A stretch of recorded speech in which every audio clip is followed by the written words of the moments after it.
taking bets. Some say we'll get 5 people, others will say, 10, 15. So I'm so happy you all came out. You're not going to regret it. She is amazing. And I was telling someone, there's nothing like babies and animals to make you feel all fuzzy inside. So it is the perfect thing on a day like today. Once again, I want to just give thanks and be grateful for the fact that we're all here, that we have such incredible resources and partners on this island. Without the foundation, many of the programs that you enjoy, many of the services that you have taken advantage of would not happen. So they deserve your support, and I just want to say it one more time, how grateful I am that they're our partners. In particular, thank you all for coming out in the horrible weather we have. I am freezing today, that's why I'm wearing my hoodie. Today we have with us Kristen Hines. She is an award-winning photographer and naturalist. She's going to talk to you today about her new book that just came out and show you some of her amazing photography. And she actually has quite a few books out here for you guys to look at, and they are for sale if you want to purchase any at the end of the lecture today. So with that, I will hand it off to Kirsten. So much for braving the weather. I was driving over and I was like, oh yeah, I was like, this is gonna be, my car's getting buffeted across the bridge. I'm like, oh, nobody's gonna show up, and I don't blame them. So thank you for giving me a room to talk to. I appreciate that. I'm going to be talking to you about Wild Florida, an Animal Odyssey, which is my book that just came out in November, so it's brand new. And I wanted to start by talking about where this book actually came from. And it actually started with this book, which was called Attracting Birds to South Florida Gardens. And it is a wildlife reference. So I started my life as a little girl knowing I wanted to work in nature, but not sure how I was going to make that happen. And so when I grew up, I thought, I'm going to be a biologist, because biologists spend all their time outside, right? No, if you become a really good biologist, guess what? You get stuck in the lab and your students go do the fun stuff. And I was like, oh yeah, no, that's not happening.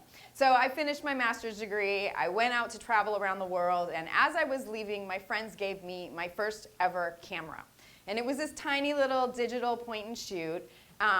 But I realized I loved it, and I loved that I was looking at the natural world in particular in a totally different way, and I was looking for more details, and I was engaging in a different way. And I realized, I've always been a writer. I never thought about it as a career, but what if I was able to pair writing and photography to become a storyteller about the things that I love and care about, which is biology, the natural world, animals. And so that's really where this book came about, and it was all about how to bring nature back into the city, and it's a theme that I also carry on in this book.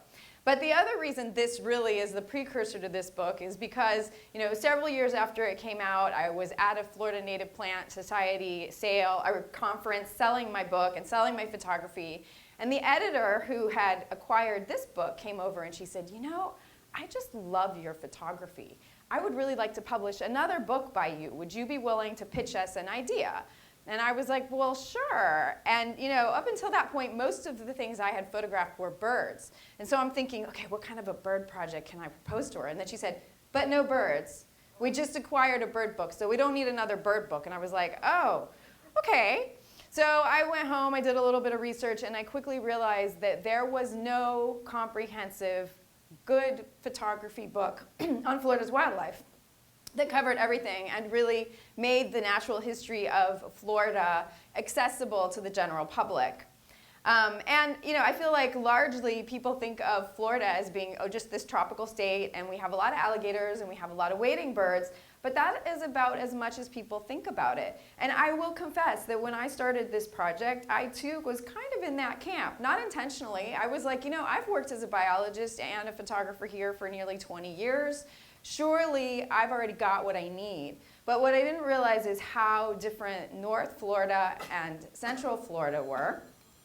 And also, what I didn't realize was how much harder it was to photograph mammals than birds. I had always been very opportunistic about my mammal photography. But it turns out, you can't have a book on Florida wildlife without a Florida panther and a Florida bear. You have to have them. So I quickly realized, wow, this is going to be a lot of work. So I had originally proposed 1 year. I'll have the book ready in a year. And then here we are 5 years later. And what I discovered was I had to spend a lot of time hiking trails, and then for the mammals in particular, my Jeep as a blind. And I would get places where I had done my research, I knew these animals were going pretty regularly, and I would arrive way before sunrise, I would roll all my windows down, and I would just sit for hours on end, quietly. Can't look at your phone, can't listen to music, you just have to keep watching the bushes, because if you stop, that is exactly when the panther's gonna sneak by. So it ended up being a lot harder project than I thought, including some trials and tribulations that I did not anticipate.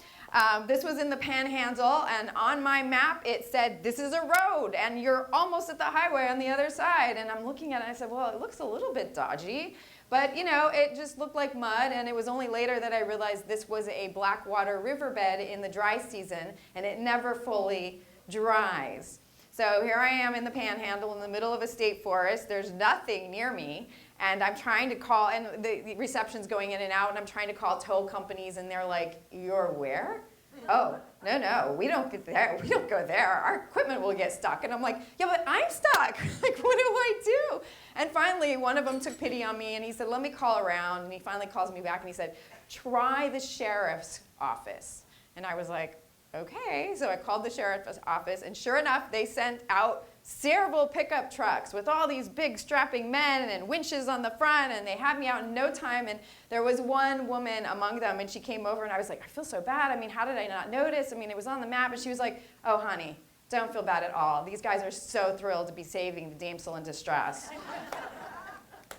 But after I spent all that time out there getting all of these pictures, I had originally started writing immediately knowing, I've got a lot of words. This is like nearly 60,000 words that I'm writing on top of all of these pictures. So I need to start writing. So I started writing immediately. But after I had spent these 3 years out wandering around Florida and taking all these photos, I had a totally different perspective on Florida. And so I went through and deleted everything that I had already written and started all over with 3 months to my deadline. And also I decided I wanted a different approach. When I first started writing it, I was trying to write it creatively, but it suddenly occurred to me, I was like, I need to take people into the field with me. I need to write it in a way that feels like you're coming with me. You're seeing what I'm seeing. You're experiencing what I'm experiencing. So I also totally changed the writing style, and so it became a totally different book. And with 3 months left, I spent a lot of time in this room, like laying out all the pictures and laying out all the text and then rearranging it and rearranging it. And so I'm really pleased now after all of that. So it's very nice to now have this pretty little package that's like, I can walk by it and it doesn't just fly away, So it's very exciting for me. What I want to do now is tell you just a little bit about what I learned, what I discovered about Florida in all those travels. And what I learned is that, in fact, Florida has 3 biodiversity hotspots. And this is not just for within Florida. These red sections are within all of North America.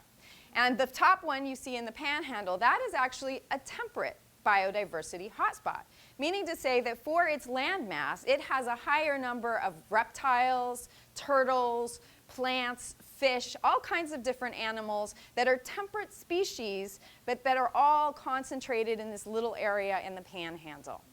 When you get to Central Florida, you see that long strip in the middle, that is an area of endemism, which means species that occur nowhere else in the world, just in Florida. And it turns out Florida has one of the highest number of endemic species in all of the states in the United States. And then that lower one in southeastern Florida where we are is actually a tropical biodiversity hotspot. So I'll give you a little bit more information about each of those. This area in the Panhandle, like I said, temperate, and that is because all throughout Florida's history, it was out of water when other parts of Florida were under sea level. It was out, and it was always attached to North America. And so it had all of these species that are also found all across North America, or at least southeastern America, United States. And even today, it is still attached directly to the Appalachian Mountains through the Apalachicola River. So it's still getting species through that riparian corridor there.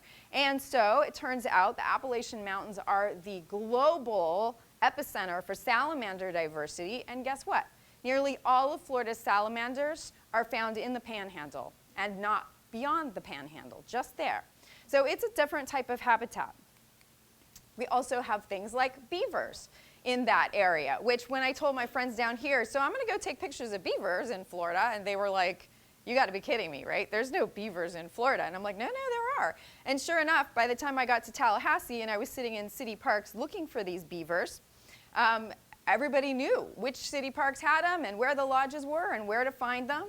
And that dam that you see down there with the lodge in the background, that was actually close to where I got my Jeep stuck. And it turns out it was one of the biggest beaver dams I have ever seen. Multiple generations. You can't tell in that photograph, but that wall came up to my Jeep window. And it went way, way, way back into the pineland. And you see that little lodge there, apparently several generations. And this was just one of several along that road. In fact, I'd been given driving instructions. Turn right at the beaver dam. And when they told me, I was like, you've got to be kidding me. But there was no way to miss this beaver dam. It was incredible. Central Florida. This is a highland area that when the rest of Florida, other than the part attached to North America, was underwater, these were islands. And they were the beach dunes at the time. And so now we have a habitat that is essentially former beach, but is now Florida scrub habitat, and also our Florida dry prairie. And these are two habitats that occur nowhere else in the world. And it's because over all that time that they were islands, it evolved separate from everything else and developed its own plants and its own habitat, and along with it, its own animals. So you might have heard of the scrub jay before. It's quite popular out west. There's a western scrub jay. But this particular one evolved while it was in islands, and they don't move very far, right? They like to stay in their territories. They stay together as family units for a very long time. And when a territory nearby opens, they'll move into that. But they really don't travel beyond that. So they were in that isolation, became their own species with their own complexity. And in fact, this is Florida's only endemic species of bird. So it's a very interesting system. In addition, we have a whole lot of other plants and animals. This was one of my favorites. You've probably heard of the black widow spider, but you may not have heard of the red widow spider. And this only occurs in scrub habitat in Central Florida. And it's eating a scarab palmetto beetle that also only occurs in that habitat. Now, I am embarrassed to admit that I learned about this species a little late in the game. I was almost done with my project. It was July. My deadline was November. But I learned about it, and so I immediately started researching because I was like, I have to have this. It's so pretty, right? I got to have this in my book. And everything I read said you can only find them in February, in misty, foggy mornings, and you have to look for these palmettos just covered in spider webs, and you'll see the little water droplets on it. That's how you're going to see them. And then you follow them until you find a little funnel. Here I am, July. It's Jupiter, you know, but there's a little tiny patch of scrub not too far away, and it's an overcast morning. So I'm like, well, what have I got to lose? Let's just go try. I ended up finding dozens of these. But, you know, nothing was as I had researched. So I find them on the oaks. And I found, yes, a lot of net webs is how I found it. And I followed the first one until I found a funnel. And I was like, can this possibly be? And I'm getting real close. And the mom, turns out, had been hiding behind her egg case. But as soon as I got that close, she came jumping out to protect it. And I went jumping back to give her some space. But I did end up finding a lot of them, and when I talked to entomologists since, they were like, wow, that was really special because we've only ever seen like a couple at a time. So I don't know what was going on there, and I never found a single one on a saw palmetto, but I did find lots of them on the oaks. And then down here, we are tropical, and that makes a lot of sense. We're in the warm waters of the Caribbean. Our closest neighbors are Cuba and the Bahamas, even closer than other parts of North America, even Tallahassee, frankly. So we have a lot of tropical species. And this right here is a tropical bat that is only found in South Florida and Central Florida, so it's another endemic. And they have a very interesting biology, actually. They live in harems. So one male with a group of a lot of females.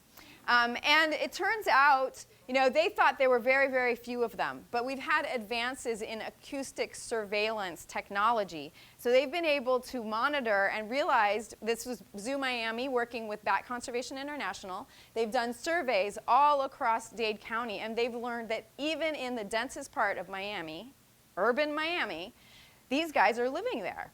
And they're often living in people's roofs, which of course, when people trade out their roofs and stuff, is not great for the bats. So they decided they were going to go ahead and put bat houses all around. And everything they had read said, you're not going to get any bats. Like, it takes forever. Well, within several weeks, they had bats in their first bat house. So they kept putting more up, and by now, most of them are full. But when I asked the people at Zoo Miami, I said, please, please, I really would love to have a picture of this in my book. And they said, well, we would love to help you, but have you seen one of our bat houses? Like, even with your longest lens, you're not going to get anything. And I was like, oh, okay, well, that's too bad. And the very next day, I get an email. You must be very lucky. Come to the zoo. And sure enough, they bring me next door to the park, and across the water from one of their bat houses was this little guy hiding in a picnic shelter, hoping that the guy in charge of that harem was not pleasing all the ladies properly, and he was going to get a little action on the side. I don't know if it worked out for him, but I kind of hope he got something.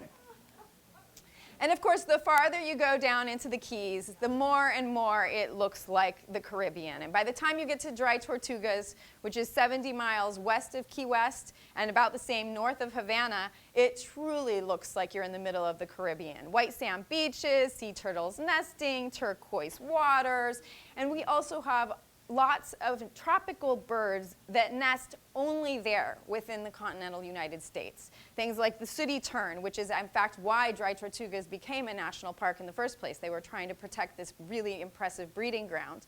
And also masked boobies that you see sitting up there in front of the fort. And frigate birds. There are many, many birds that are only found there. And in fact, if you go during spring migration, it is a hot spot for bird watching because it's on the pathway of two different migratory pathways. And birds, if they get really tired, this is where they stop for a break. So it's a very impressive place. So as you can imagine, with all that biodiversity, right, there were a lot of animals to choose from. So I ended up including about 100 of them in my book with individual animal essays. And I want to give you a sense of what that is. So I'm going to read you part of the essay I wrote about the American crocodile. American crocodile. Stars spray across a moonless sky, the only visible light for as far as I can see. Wind whips across my face, and I hear splashing against the boat's sides, but even our wake is lost to darkness. I squint ahead, struggling to see the inky islands the helmsman so deftly swerves to avoid as we reach Madeira Bay in the Everglades. It feels like a maze to me, but the driver steers directly to our destination. I step to the bow as the boat slows, grabbing a line and switching on my headlamp as I hear sand scrape across the bottom. I'm about to jump into the shallows when I notice a glint of red glowing in the water. I turn and find an American crocodile gazing into my light. That should be Mom, my colleague observes. We watch in silence as the animal sinks out of view. Unlike its notorious counterparts in Africa and Australia, South Florida's crocodile is shy, this female unwilling even to defend her nest against our intrusion. I wait until the ripples calm, then ease into the knee-deep water. I tie our skiff to a mangrove root and follow a makeshift trail to a sandy mound above the high tide mark. The mound remains intact, eggs safely buried within, unharmed by floods or raccoons, but apparently not yet ready for Mom to free the hatchlings we'd hoped to find, mark, and measure. The numbers from this particular nest will be added another day, but the cumulative story from over a quarter century is a positive one. So, well, thank you. I appreciate that. So most of the animals in the book are native species. However, as you know, living in Florida, we now have lots of non-natives. And in fact, we now have more species of non-native lizards living in Florida than we have native lizards living in Florida. So non-natives are very much a part of our fauna today, and I really wanted this to be a snapshot of what does our wildlife look today. So I couldn't ignore the non-native species. I did include several, but I also have included these bigger conceptual essays, right? What is it to be native? What is it to be non-native? And how did they get here? Those kinds of questions I tackle in these bigger essays. And of course, most people think of non-natives as being really, really terrible. But in fact, some of them are neutral. These guys, of course, are our worst invaders. They are the poster child for non-native invasive species that have been really destructive. And in fact, the data is definitely there. They have really had a huge impact in the Everglades. Most of our small mammals are gone because of them. And you know, it's a problem that's not going away. And I now know that firsthand because I got to be the artist in residence at Big Cypress National Preserve. And as part of that, I got to go out with their research group. And they're trying to look at ways, I know you've probably heard about the python hunters and everything, but most of them are on the levees where it's easy to drive and put your vehicle, right? But the snakes are well beyond that. Where they're probably doing the most damage is deep into the Everglades. And so this group was trying to research, are there things that we could do in these more remote areas to try and manage their population? And so this female that you see in the upper corner, she was record-breaking at the time. I'm sure it's been shattered now, but at the time she was a record-breaking female. They had her in a box with holes drilled into the side so that her pheromones, or essentially her perfumes, could get out while she was in breeding season and attract males. And the snake that you see in the lower corner was a male that had come and they had found it and they had put a radio tracker in it. And so they were kept monitoring this area, and every time they'd find a new male, they would put a radio tracker in it. And they were interested in seeing how long were they there, how long were they staying, how far were they coming from. So was this a tool where we can go catch a whole bunch of males at once if we do this? That male, they were actually trying to show their research program to a senator's office. And so they had a whole bunch of dignitaries there, and I got to tag along and take pictures. And so there were about 20 of us in this group. And we walked around. We could hear the beeping. We knew we were really close, but it took us about 20 minutes before someone finally said, wait, is that something under the water? And sure enough, this guy was wrapped all the way around the trunk underwater. And he stayed there for half an hour while 20 of us stood in the water not very far away from him. He did not move. The only way I got this picture is because I waited for everyone to leave and stayed there. And then finally, he just put his nose up long enough to take a breath and disappeared again. So this is a veritable predator that's very, very hard to deal with. And in fact, you know, it turns out they've evolved for this type of habitat, a tropical wetland in Asia, over millions of years. Meanwhile, the Everglades was only formed a few thousand years ago. And so for our wildlife, which are temperate species that have come from the north, it was a novel new thing. They'd never dealt with a tropical wetland before. So in fact, this snake is better adapted to the Everglades than our species that were already there. And that's part of the challenge. So of course, this is an example of a really, really bad non-native. But not all are that widespread or that impactful. This is a population of vervet monkeys that has been living in the little park and go outside of the Fort Lauderdale airport for several decades now. They escaped from a facility, their population has remained about the same size, and frankly, they're probably not harming a whole lot. They've just been living in the mangroves there and come out to hang out on the cars during the day.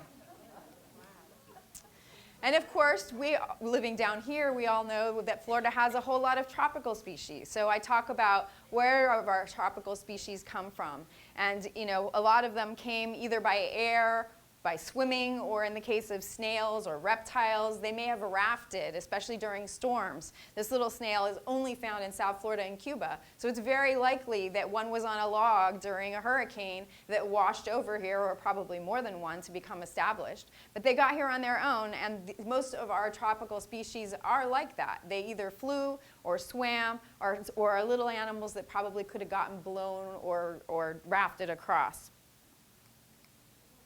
And then our temperate species came from the North America and overland worked their way into Florida. So this is an eastern fence lizard. It only gets into North and a little bit of central Florida. But it is widespread across all the way into the Midwest, Northeast, into the South, and it's very widespread, but it would have walked in. And so most of our temperate species are things like the bears and the raccoons and the foxes, and these are things that would have walked in. And the beauty of Florida, truly, is that we are blended. I put in my essay about blended that it's like a temperate tropical quilt laid across the peninsula. There's no one place, even in the Panhandle, that you can say, oh, it's very temperate there. Everything's temperate. No, it's not. There's a flamingo up there right now, frankly. And same thing down here, right? We still have raccoons. You know, we're not just tropical. They're not just temperate. And so this is a good place to demonstrate that. This spot right here that I took this picture is called Blue Spring State Park. It's in Central Florida. And during the day, I got to watch tropical manatees fill the waters. And at night, I got to watch temperate fireflies fill the skies. Believe it or not, Florida is the highest diversity of firefly species in all of the states. I did not know that before I started this project. And the Panhandle, which is a really great place for these pitcher plants, temperate pitcher plants, I got to watch tropical insects landing on them and hanging out on them. So it's a green-linked spider over there that is actually makes a living hunting all the insects that are attracted to the pitcher plants. And of course, the pitcher plants are there trying to attract and kill the insects. So it works for both of them. And even our monarchs are a display of how blended our state is. This is a picture from St. Mark's National Wildlife Refuge right next to the historic lighthouse up there. And they're part of the North American migration. So if you go up there in October, you can see hundreds of monarchs on their way getting ready to go across the Gulf of Mexico. Down here, we have monarchs that are here year-round. They never leave. And you know, people used to not pay attention to it, partly because it was really confusing. They're like, why are these butterflies down there and not moving? I don't know. But nobody paid much attention to it because the migration was really the impressive thing and what everybody cared about. But now that those numbers are declining, they've started looking at South Florida and they're like, wait, are you stealing the migrants? But in fact, this has always been part of the system, and they have populations that are sedentary all across the Caribbean. So it's not unusual. And again, we're showing the extremes that happen both in the tropics and in the temperate North America. And of course, Florida wouldn't be Florida if we didn't have reserves. And right now, Florida's doing pretty well. We're at about 30%, which is there's 30 by 30 is one of the sayings that everybody's being encouraged to have 30% of land in protection by that time. In Florida, we're already there. But as I discovered as I was driving around, you know, that's not enough. To have 30%, but really separated, doesn't help the wildlife, right? It's great we have these patches, but from a wildlife perspective, they really need to be connected. And so what you see there, the dark green patches on that map, are areas that are already protected. And right now there's a group working to create the Florida Wildlife Corridor, which will include and expand into all those light green areas to ensure that we have this wonderful corridor that goes all the way through the state, so our larger animals like bears and panthers can continue using all of this space. But these reserves are incredibly important. This is a species, the Cape Sable seaside sparrow, that only lives in Everglades National Park. And probably we wouldn't have it anymore if we didn't have Everglades National Park. The panther would never have been able to recover. Numbers were incredibly low. They had to even bring in Texas cougars to bring the gene pool back up because they were having gene problems. Their numbers were so low, genetic issues. But now their numbers are expanding. And part of that is because in addition to their efforts to manage the genetics, they also created new reserves for them, the Panther National Wildlife Refuge, for example. And that right now is the core of their habitat. But these reserves are incredibly important. That picture you see of the mother with her cubs, that was the day after the stay-at-home order. And these animals had had the reserves for themselves for a month. And I don't think I would have gotten that picture if it hadn't been the fact that I was the first person back in there after the stay-at-home order, and the panthers had reclaimed the road. And it's very far away. It's really early in the morning. That's kind of why it's this fuzzy, ethereal, because I didn't have the heart to drive up closer. As soon as I saw them, I said, I'm just going to stop and watch them because they're about to lose this road, you know, and I don't want to be the one who did it. So I just sat back and gave them their space, and it was beautiful to watch. And also, one of the reasons these reserves are important in Florida is because we are kind of like at the center of climate change, right? That's a big deal here, and we see the impacts happening already with sea level rise. And this is kind of the poster child of that. Florida Bay used to be the sole nesting ground historically for roseate spoonbills. And now the sea level has risen, it's destroyed the habitat, they can no longer find the freshwater fish that they feed to their young, and so they've all been abandoning Florida Bay. And there's almost no roseate spoonbills successfully nesting there anymore. That's sad. But the good news is, because we have reserves other places in Florida, the birds themselves, their population has maintained a steady level, and that's because they've moved. And so now, I took pictures of this one in St. Augustine. They're also in Tampa. They've just moved somewhere else, and that wouldn't have been possible if we didn't have these other reserves with habitat appropriate for them.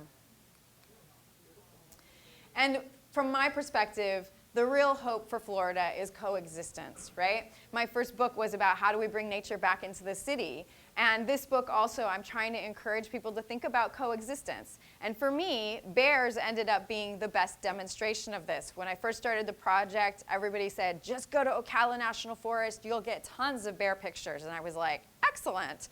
So I go, and as I'm setting up my tent, the camp host comes and she says, I just want to warn you, there's a mom bear and cub that have been coming here every day. And I went, cha-ching, right, I chose the right camp spot.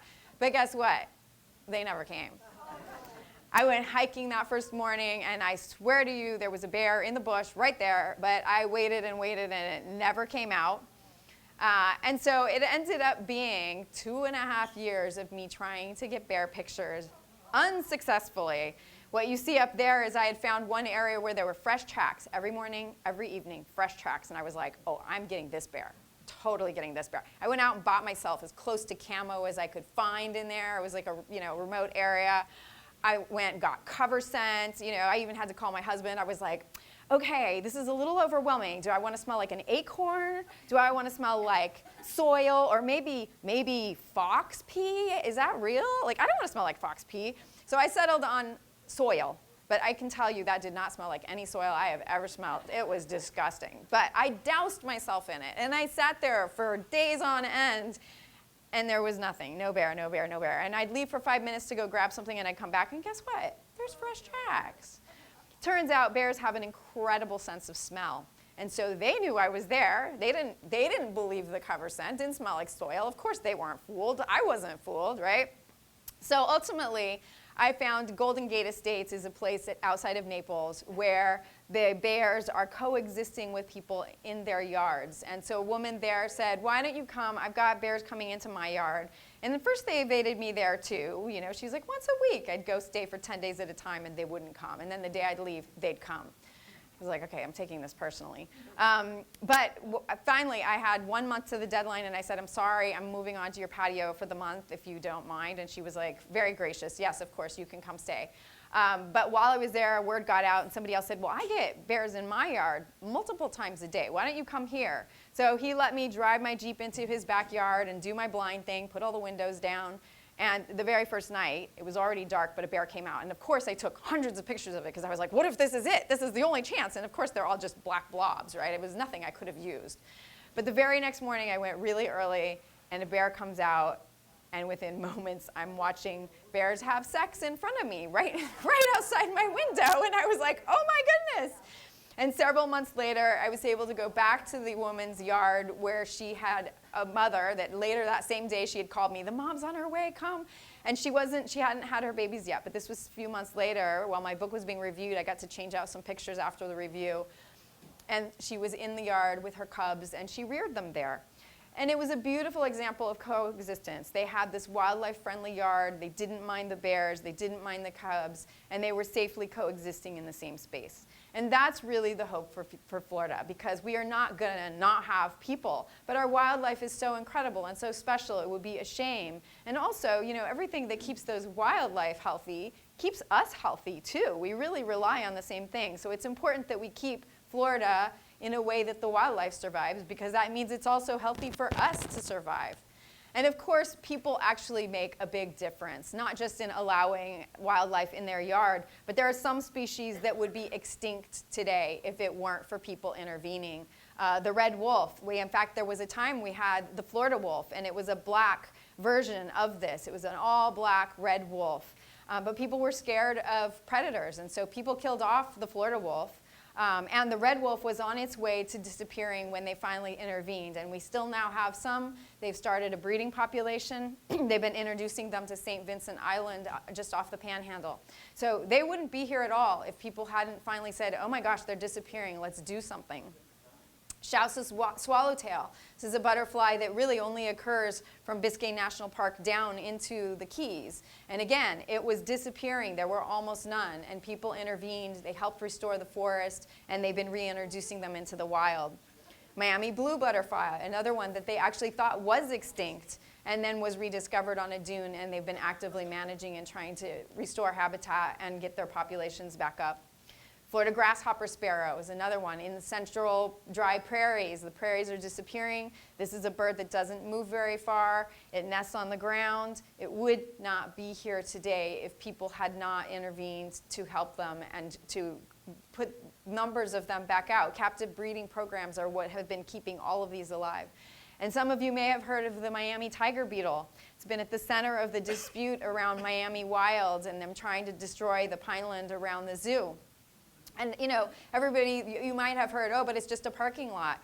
But that just a parking lot is part of what's keeping alive this Miami tiger beetle that occurs nowhere else in the world, probably just that little parking lot. And also the bonneted bat that I showed you earlier. It's one of their major feeding grounds. And so, you know, again, without people, these things would disappear. They wouldn't be here anymore. So I also, of course, try to highlight some of the people that are doing that really, really important work. Because truly, we would have lost a lot of species if it hadn't been for people like this who have dedicated their lives to saving them. And you can actually be part of that solution as well. This is a little owl that I found on my way to yoga. I was walking down Coconut Grove, going from my house to the yoga studio, and this thing flopped out of the tree to my feet, and I was like, oh my gosh, and it's a busy road, and there's dogs walking, and I was like, I've got to try and figure out how to put it back in the nest. And of course, I couldn't find the nest, but I found somewhere high in the tree, and I tucked it away in what looked like a really quiet area. But you know, as I'm doing yoga, I was not at all meditative that day. I was like, that poor little bird, I have to check on it. So as I came back, I went and checked on it, and I found it dehydrated on the ground, looking like it was almost dead. And I was like, okay. So I brought it home and found a rehabilitation facility near me who accepted it. And they nursed it back. They trained it to catch its first mouse. And once it had passed its mouse catching test, they brought it back to my yard. So this was the fledgling owl, not quite adult, but growing up. They brought it back to my yard. They put it in a nest box. And of course, my yard is all native plants, right? Because I want to make a difference. I want to be part of that solution. And so even now, this is several years later, I can hear it hunting in the trees around my yard. That's something we can all do. Even if you just have a little patio with a pot and you can only put a couple plants there, if you put the right plants there, it will make a difference. And there are other things, you know, like you live on Key Biscayne. Think about lighting when sea turtles are nesting. How can you do things a little different to help the wildlife? There's a lot. I have an entire list in my helping section on things that are pretty easy to do on just a daily basis that can make a big difference if everybody's doing even just a couple little things. So you too can be part of the solution and keep Florida wild. And my last one is a little section on reflections, and I'll read you the last paragraph from that, and it's just kind of my hopes and dreams for Florida. I've experienced firsthand what life is like without nature, and it's not pleasant. We rely on natural areas and wild animals for any number of ecological services, but also, as I discovered at 10, our own overall well-being. My grandmother wasn't a particularly nature-loving woman, but in her final years, confined to a shared room in a nursing home, one of the things that brought her pleasure was a bird feeder that flitted with life just outside her window. Fortunately, as I hope this book reveals, Florida still has a lot of animal life, from manatees wallowing in clear springs to roseate spoonbills nesting in mangroves, walking stick insects atop pitcher plants in a seepage bog, and gopher tortoises burrowing in open pine forest. Nature is Florida's heart and soul.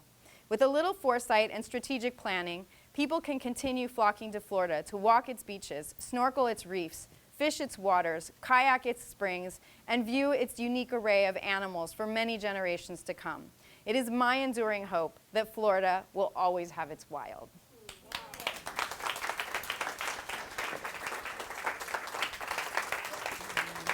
Thank you.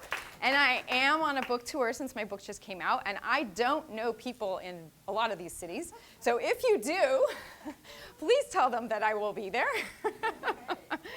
And on that note, do you guys have, and I do hear that this makes a good Christmas present, and I think Christmas is just around the corner, so just throwing that out there. Do you have any questions? Thank you so much for listening. Actually, there are a lot of them. They're just, especially the males, are very, they try to hide, right? They're bright red, so they like to stay in the bushes. But here in Key Biscayne, they're all over Bill Baggs. They're even Crandon. But you look more into the bushes because particularly the males, they like to stay hidden because they are so bright. So they're close by because I had a partner sitting on my toes. Oh, well, you were lucky. 3 or 4 minutes. I didn't know why he was there. Yeah. He was there. What about sparrows? So we have a lot of sparrows. Probably the ones you are seeing most commonly are actually the non-native sparrow, European sparrow. But we have a huge number of native sparrows that also come through, especially during migration. And there are some that are here year-round as well. The Cape Seaside sparrow, for example, in the Everglades, it's a year-round resident. So there's a lot of different ones. So they brought in, so part of the problem was that there were genetic issues with the Florida panther, right? So they had, this was just and probably didn't affect their health, but they had kinks in their tails, for example. And then a bigger issue was the males, their testicles weren't falling, so the breeding was more complicated. And so they decided, I mean, this is a subspecies of the wide-ranging panther, and so they decided, well, the nearest relative, the nearest population is the Texas panther, the cougar. A cougar panther, kind of interchangeable. So they selected 8 that they brought in to help bring those genes back in, and apparently it made a huge difference. Those guys are gone now, of course. Those 8 are no longer. I don't remember if they were trapped or if they died out or some combination thereof. But yeah, those 8 are no longer in the population. But the gene influx that came from that was enough to support them and get rid of those genetic problems that it's not uncommon when you have, they call it bottlenecking, when you get the whole gene pool and then it kind of just a little bit is left. It's not uncommon. In fact, the red wolf, by the time they saved it, the gene pool also was quite small. And they've recently discovered what they're calling phantom populations of hybrid coyotes and red wolves. When there weren't enough red wolves left, they were starting to hybridize with coyotes. And they've just found some populations along the Gulf Coast that are mostly red wolf. Actually, they have coyotes in them as well, but they're mostly red wolf and include genes that are not in the red wolf population. And so they're now trying to get that into the captive breeding population to restore those genetics.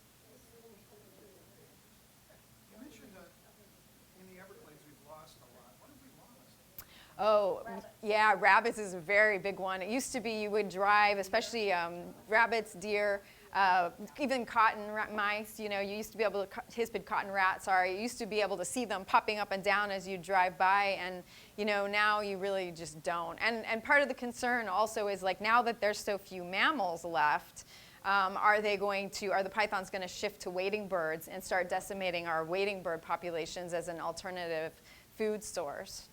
So, yeah. Can you tell us about the key deer? Key deer, yeah, I definitely covered key deer. So what's interesting about deer, it turns out we've had several different introductions of deer over time. And we essentially have the tropical ones that kind of got here first and evolved the longest down in the south and became their own distinct subspecies, the key deer in particular, but they're actually related to the deer that you see in the Everglades. It's just that they've had longer to evolve into this very small deer. And, you know, there's limited resources there. They're living in the mangroves, which is a very unusual situation for deer who tend to prefer upland habitat. And so it's probably partly just resource, not enough resources traditionally, but they're really tough, and they've managed to persevere there. And so now it is the smallest species of deer, but it is a subspecies. They're very, very cute. The problem, though, is people think they're really cute, and so they're feeding them. And so, one of the pictures I have in the book is one where I just stopped and I was trying to take pictures of something, and it literally stuck its head in my window. And it was like, okay, hi, yes, I'll take your picture. But it was clear it was doing that because it's used to people giving him food. And, I spent a lot of time down there looking for different species, including the key deer. And, people are feeding them in their yards, tossing popcorn to them, and they're eating Burger King wrappers in the parking lots. And so that part was a little bit depressing. But the deer themselves, and especially when you see them in the natural habitat that they've managed to adjust to, is really remarkable. I mean, even the adults, right? The males with their mini horns, really, they're only like this tall. So it's very cool. Oh, they are beautiful. And the irony, actually, with a lot of these things, the lionfish as well, right? I mean, I mostly cover terrestrial. I don't have a whole lot of underwater stuff because I don't do underwater photography. But the lionfish are another invader, and they are beautiful. And the other irony is both the iguanas and the lionfish are actually threatened in their own lands, right? There's not enough of them. They've been overhunted. They've been, the habitat's been destroyed. But here they've managed to become invasive. And so, even the python, right? I mean, it's not that individual's fault that they're here, and you feel really bad for them, but the ecological damage is quite large. And part of the problem with iguanas, I mean, they've been here for decades, but their numbers are really exponentially increasing. And that's, I think, partly because of climate change. It used to be we would get these harsh, cold winters that would knock them off. And, you'd have several days of cold, and that was enough to really cull their population. And that's not happening anymore. We're lucky if we have one or two, well, lucky depends on your perspective on cold or not, right? I personally am not a fan of cold, so I'm like, oh, we don't need that. But traditionally, South Florida would have had several days that were very, very cold, and that would have been enough to cull the population, and we're just not getting that anymore. So it's allowed them to expand to new levels. I think different places, different places are doing different things. I think part of it is, part of the dilemma is people love animals without necessarily knowing the ecological impact. And so I know some places started culling and then got a lot of pushback from people who were like, but we love the iguanas, it's always trying to find what that balance is and get the right education, but also management system that people feel comfortable with is one of the challenges. Yeah, I mean, absolutely they're trying to cull them. I mean, that's part of the point of the python hunters is to try and reduce the population. But it's really been fairly ineffective, right? I mean, they're expanding, and their ability to expand is incredible. I mean, they're all the way in the Keys. As I was doing research on them, there have been records of them 5 miles out in the Gulf of Mexico. Wrapped around buoys in Biscayne National Park in the ocean. They are expanding. There's already records up in Georgia at this point, and they are definitely in Palm Beach. So they are expanding scarily, and they're very, very hard to manage. Friends of mine have been working on that problem for a long time, and I used to get to go behind the scenes in the Everglades and look at their latest fancy trap, and believe me, they've been trying everything, and there just hasn't been a whole lot that's been effective. But the good news is, with new invasions, often the animals that are here, they just don't know what to do with it, right? And so the invader, the population gets huge instantaneously because they have no competition, they have plenty of resources. But over time, even the fact that there's no more mammals, right? So there's less food for them. And there's a lot of them. They're going to outcompete each other at some point. So their population will stabilize. But the other little grain of hope, they've already done huge devastation, but the one little grain of hope is that our native wildlife will become adapted to them as well. And so there have recently been some cases of bobcats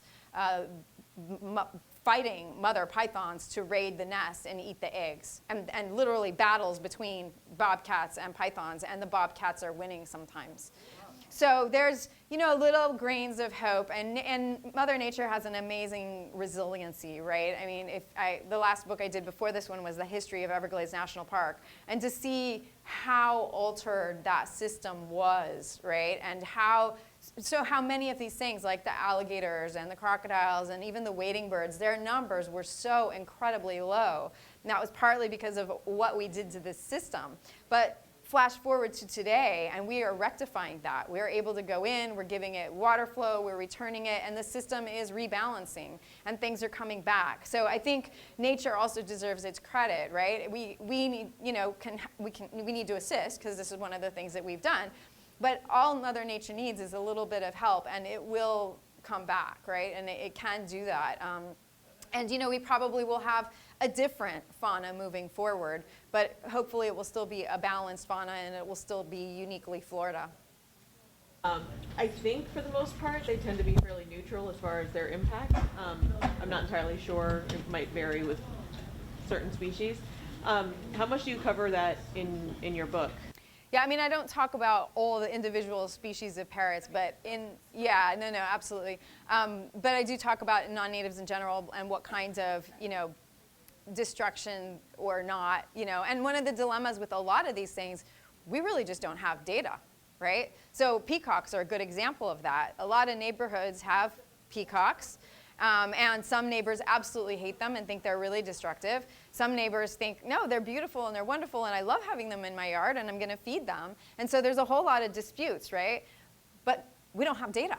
We have no idea what their ecological impact is. Not really. It's all qualitative. And to really make a management plan, you need to have that level of data to know.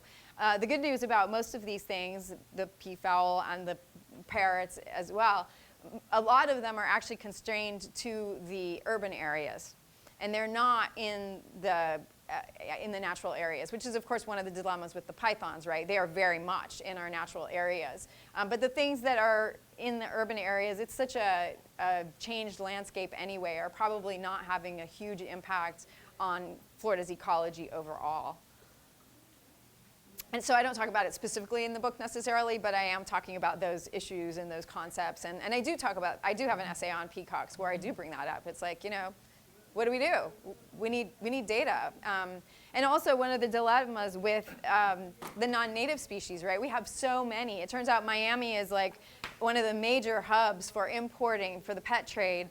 And so we end up with a lot of things. And so how do you know what to watch, right? How do you know what's going to be the next invader? I mean, if they had done something about pythons immediately, maybe we wouldn't be here today. And now the next thing everybody's watching in fear of is tegus, right? Which is an egg-eating lizard that they're concerned is going to have the same impact on our wading birds as pythons had on our mammals.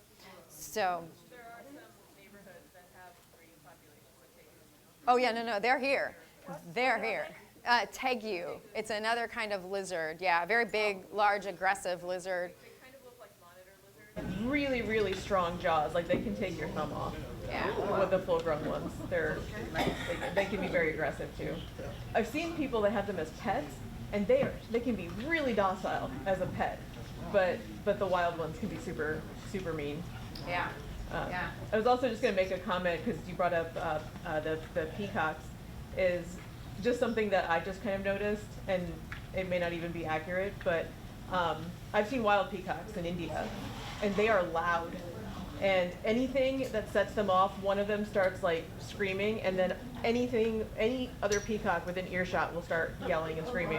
Oh, yeah. And they are super loud. And the ones here, I never hear them make any noise. I mean, they get in the way and they're annoying. No, they do. But I live heard them. on a street that has a ton of peacocks, and they are very loud. I guess I've mostly seen them in passing, and they're always just like pecking away and moving around and never really making any noise. They're loud. Okay. They're loud. We used to see a lot of peacocks around Cranton Park, around. Oh, they're still there. I see them every now and then. Hardly ever see them anymore. Yeah, I just saw them 2 weeks ago, I think.